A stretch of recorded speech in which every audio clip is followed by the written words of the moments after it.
Whether you're just starting out in real estate investing or already making strides, the Investor Evolution podcast is tailored for you.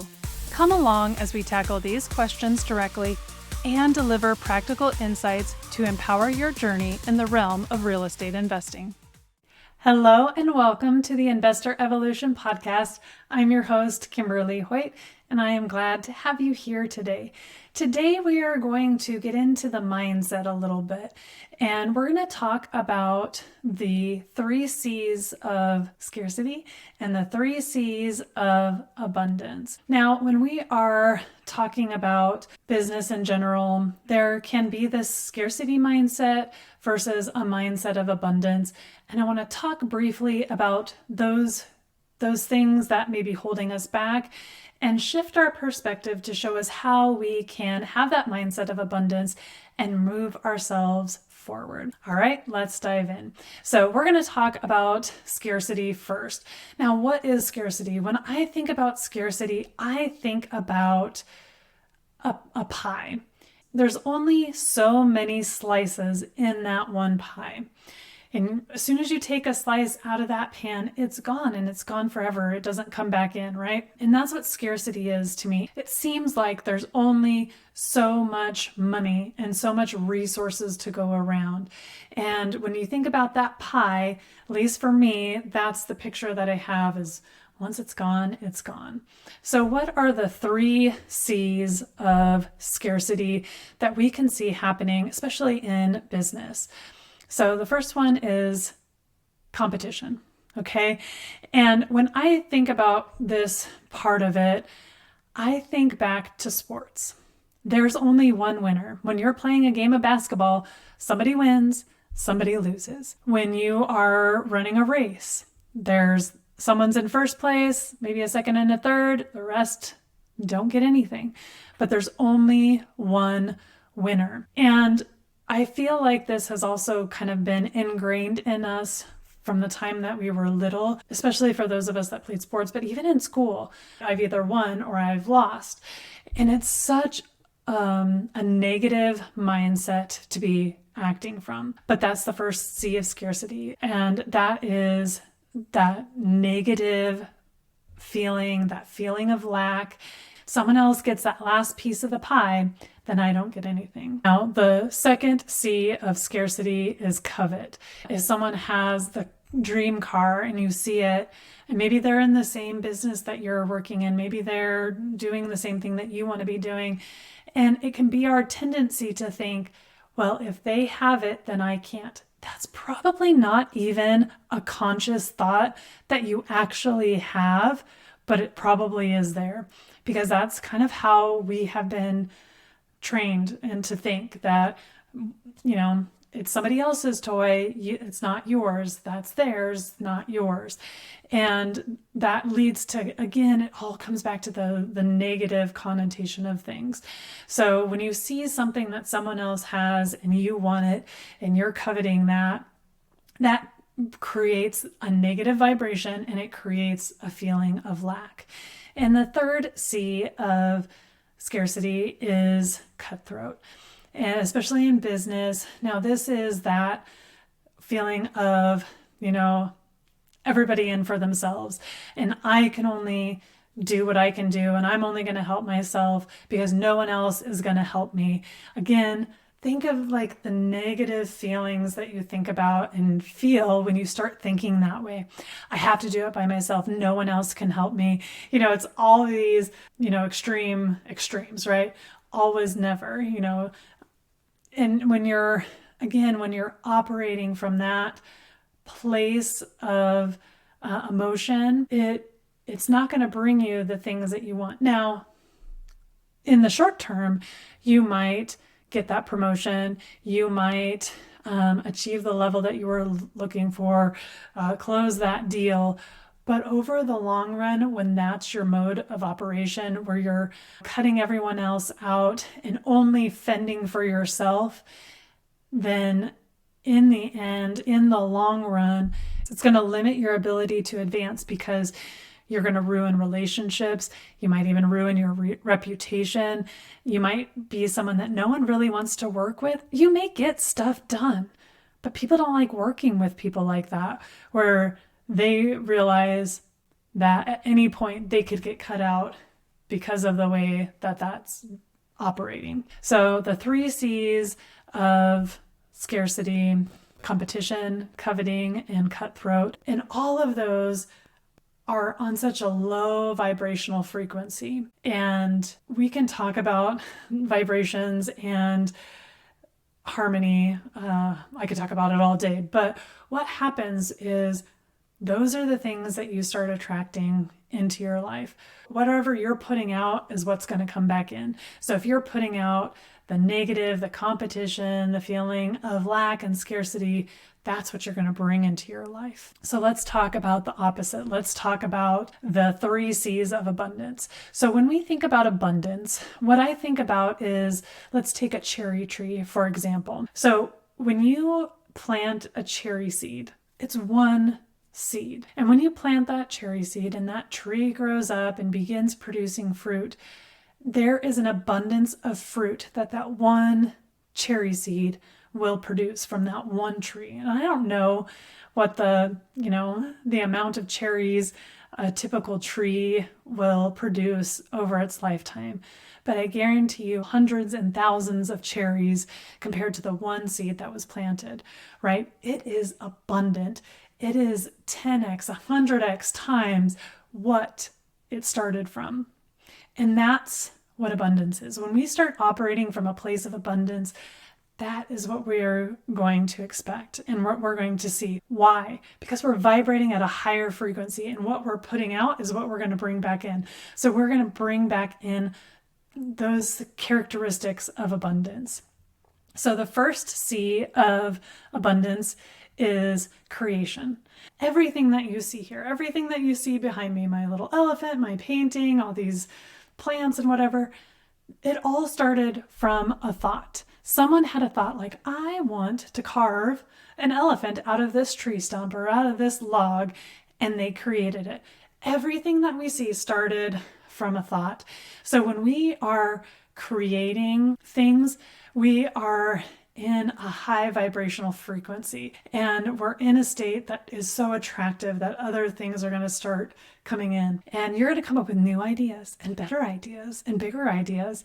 And that's a great place to be. When we have that abundance mindset, we realize a lot of different things. I would say that place of creation is so opposite of that place of scarcity, because we're just starting to see things bigger and different and, tweaking things a little bit.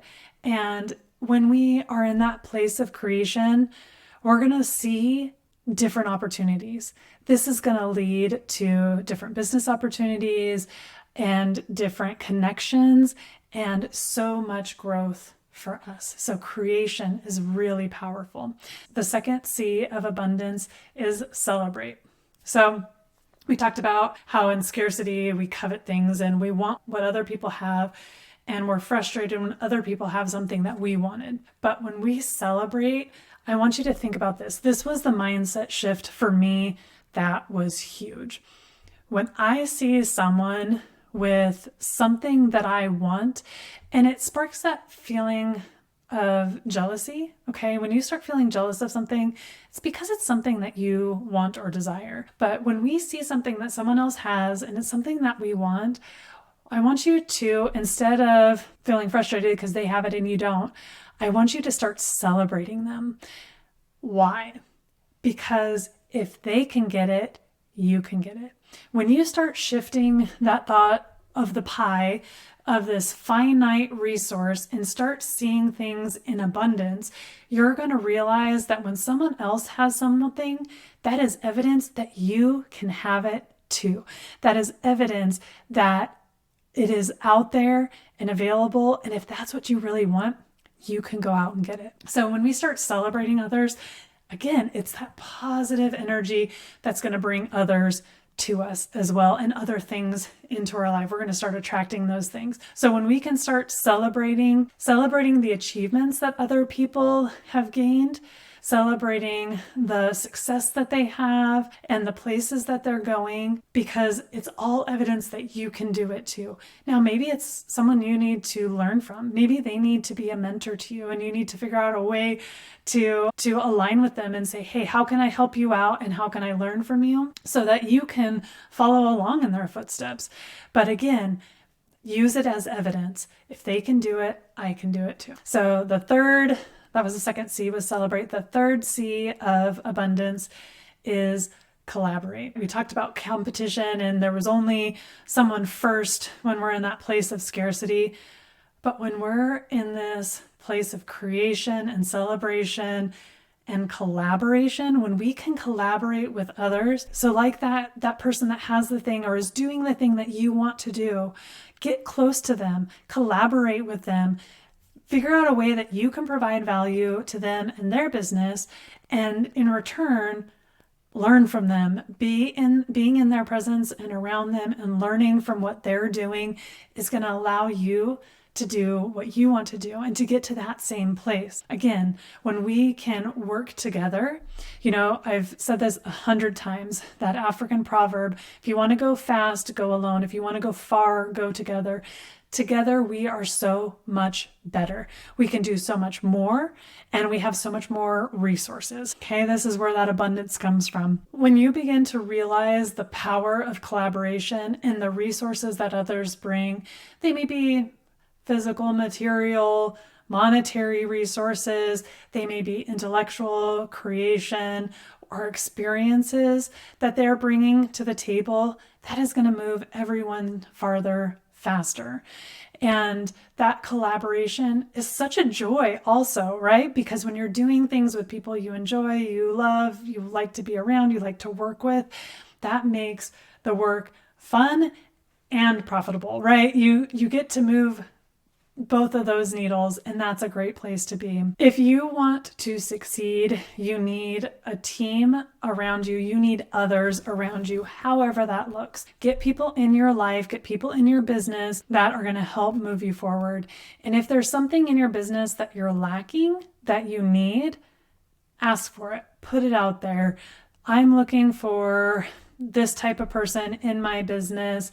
Does anyone know anyone who could help? Especially this age of social media. And if you put that on a post in a Facebook group, guaranteed there's 12 people at least who can help you with that skill, if not more. Or somebody in that group knows exactly the right person that you need to be connected with. So don't be afraid to collaborate with others and ask for help. That's going to help move you forward. All right, so how do we bring this all together? So when we're going from this feeling of scarcity to a mindset of abundance, how can we do that? What are some strategies that we can do to put these things into place? Kind of like I talked about, scarcity is probably something that a paradigm that we have been, immersed in for most of our lives. And for those who are new to personal growth and development, this is rocking your world. I know I've been there, and I'm new to this personal growth and development space just over the last 2-3 years. So it's very new to me. And these are things that I'm working on. So I'm not super far ahead of you. I am right here trying to shift that mindset from scarcity to abundance. It's trying to shift that mindset from scarcity to abundance. So what are some strategies for embracing an abundant mindset? It's all about shifting your perspective. So things that you can do to help shift your perspective from scarcity to abundance is gratitude practices. I know this may seem like very cliche and very, popular right now, but it is powerful.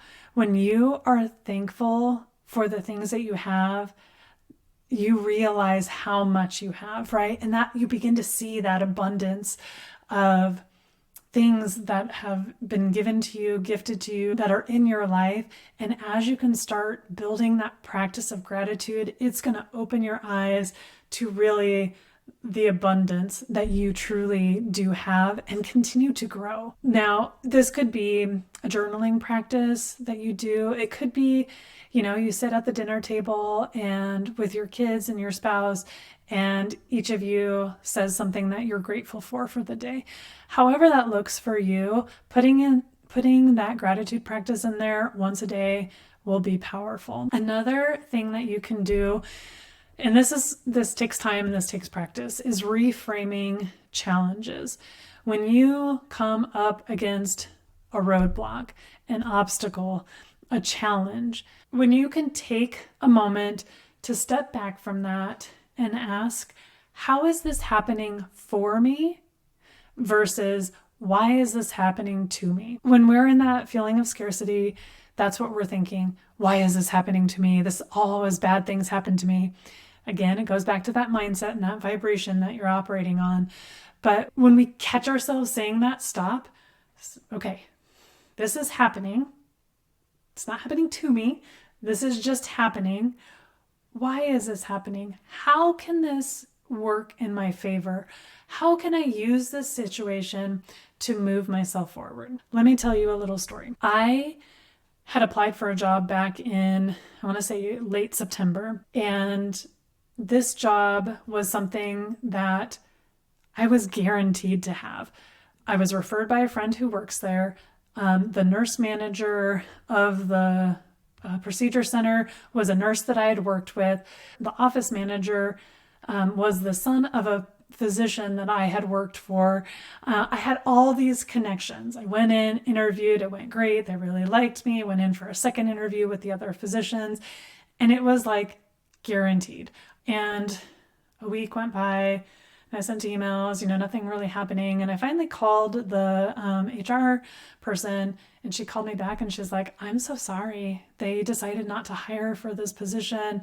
We thought we were going to be busy or whatever the reason was. And was I upset? Yes. Because I was like, it felt guaranteed. But, after I had my little frustration, and it's okay to be frustrated, but I didn't live in that, right? I let it pass and I began to see how this was working for me. Well, fast forward a month. My stepdad got sick. He was in the hospital and I had to go to Arkansas early for Thanksgiving so I could be there, help my mom out, help him out.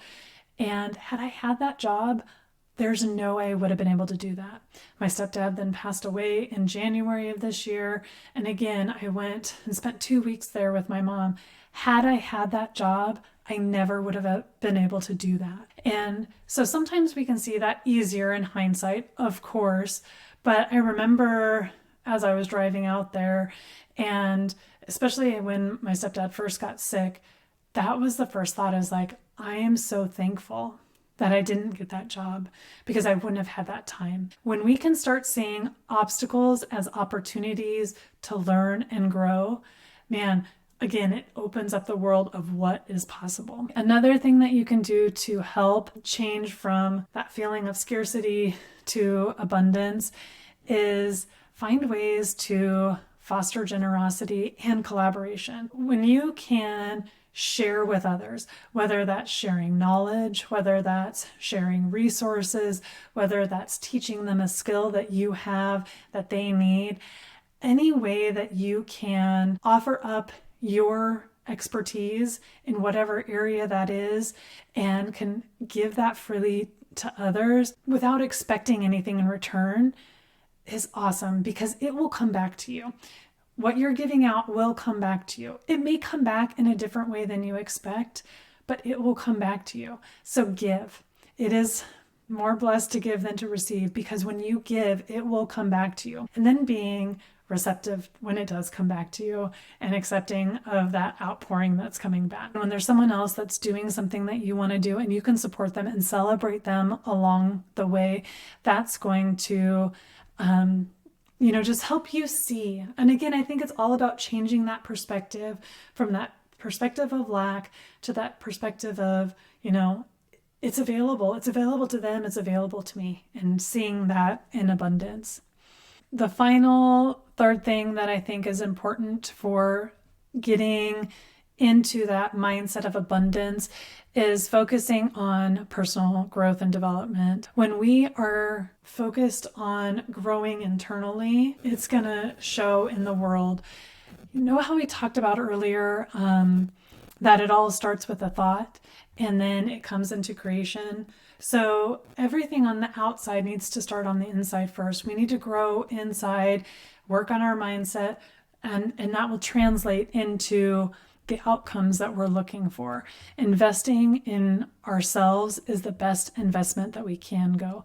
Your business will never outgrow the pace at which you're growing yourself. So always be working on you, improving you, refining yourself. Now, as we kind of wind down and kind of wrap this up today.